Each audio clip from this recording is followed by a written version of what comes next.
Hello everyone, this is Rajesh from Rasali Cooking and Travel. അപ്പോൾ ഇന്ന് നമ്മൾ വന്നിരിക്കുന്ന നല്ലൊരു ഫിഷ് കറി ആയിട്ടാണ്. വളരെ ഈസി ആയിട്ട് എങ്ങനെയാണ് നമുക്ക് ഫിഷ് കറി ഉണ്ടാക്കുന്നത് നോക്കാം. നമ്മുടെ നാട്ടിലെ നെയ്മീൻ അതുപോലെ തന്നെ അയക്കൂറ എന്നൊക്കെ അറിയപ്പെടുന്ന കിംഫിഷിൻ്റെ ഒരു കറിയായിട്ടാണ് വന്നിട്ടുള്ളത്. അപ്പോൾ തുടങ്ങാല്ലേ. അപ്പോൾ നമുക്കിതൊന്ന് ആദ്യം ഒന്ന് ജസ്റ്റ് ഒന്ന് മുളകും മഞ്ഞളൊക്കെ ചേർത്തിട്ട് ഒന്ന് മിക്സ് ചെയ്ത് വെക്കണം. അപ്പോൾ പല ആളുകൾക്കുള്ളൊരു പ്രശ്നമാണിത്. കറി വെക്കുമ്പോൾ മീൻ കഷ്ണങ്ങൾക്ക് കറി വെച്ച് കഴിഞ്ഞാൽ മീൻ കഷ്ണം എല്ലാം വെളുത്തിരിക്കും അല്ലേ.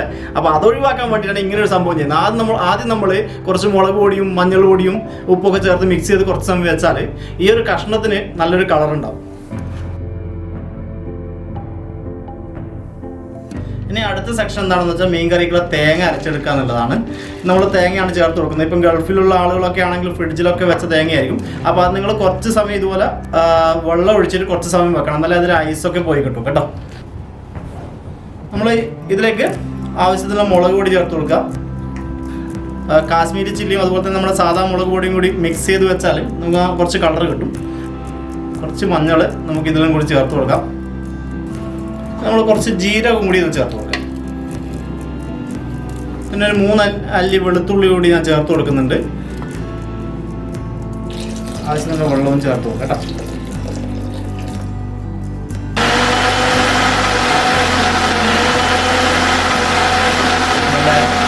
ഇനി നമുക്ക് തേങ്ങ അരച്ചത് ആദ്യമായിട്ട് തന്നെ ഒഴിച്ചു കൊടുക്കാം ചട്ടിയിലേക്ക്. നന്നായിട്ട് അരയണം കേട്ടോ. തേങ്ങ നന്നായിട്ട് അരഞ്ഞാൽ മാത്രമേ ഫിഷ് കറിക്ക് ടേസ്റ്റ് ഉണ്ടാവും. ഇനി അതിലേക്ക് നമ്മൾ തയ്യാറാക്കി വെച്ച പുളിവെള്ളം കൂടി ഒഴിച്ചു കൊടുക്കുന്നുണ്ട്.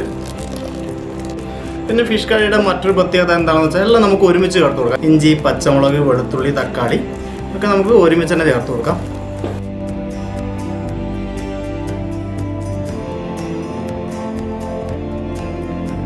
പച്ചമുളകൊക്കെ ഒരു 3 പച്ചമുളക് എടുത്തുള്ളൂ. തക്കാളി 2 തക്കാളി എടുത്തിട്ടുണ്ട്.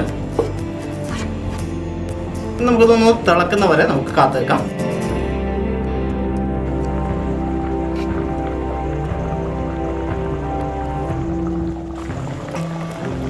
ഈ ഒരു സമയത്ത് നന്നായി തിളച്ചിട്ടുണ്ട്. നമ്മൾ ഫിഷ് കഷ്ണങ്ങളൊക്കെ ഇട്ട് കൊടുത്തിട്ടുണ്ട്.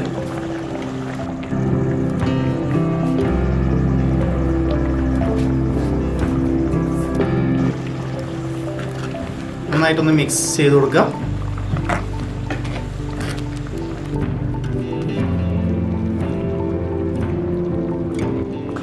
കിംഫിഷിൻ്റെ കഷ്ണങ്ങളായതുകൊണ്ട് തന്നെ ഒരു 5 to 10 minutes മതിയാവും ഇത് വേവാൻ വേണ്ടിയിട്ട്.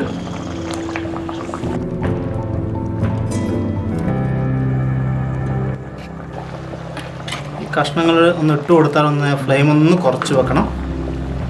ഓവർ ഫ്ലെയിം വേണ്ട. നമുക്ക് കറിവേപ്പിലൊക്കെ ഇട്ട് കൊടുക്കാം.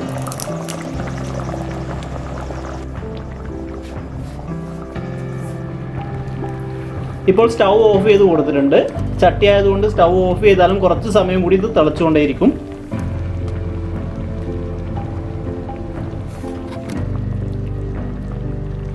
ഇനി നമുക്ക് ഫൈനലായിട്ട് കുറച്ച് വെളിച്ചെണ്ണ കൂടി ചേർത്ത് കൊടുക്കാം.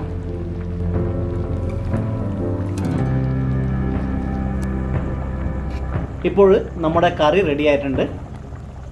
ഇതൊരു കുറച്ച് സമയം വെച്ച് കഴിഞ്ഞാൽ നമുക്കതിൻ്റെ നല്ല കറക്റ്റായിട്ടുള്ള ഒരു ഫിഷ് കറിയുടെ കളർ കിട്ടും. അപ്പോൾ ഇന്നത്തെ ഐറ്റം ഇഷ്ടപ്പെട്ടാൽ ഒന്ന് തീർച്ചയായിട്ടും ഒന്ന് ലൈക്ക് ചെയ്യുക, ഷെയർ ചെയ്യുക, സബ്സ്ക്രൈബ് ചെയ്യുക, കമൻറ്റ് ചെയ്യുക. ഇനി അടുത്ത ആഴ്ച കാണുന്നവരേക്കും bye bye. Thank you from Rasali cooking and travel.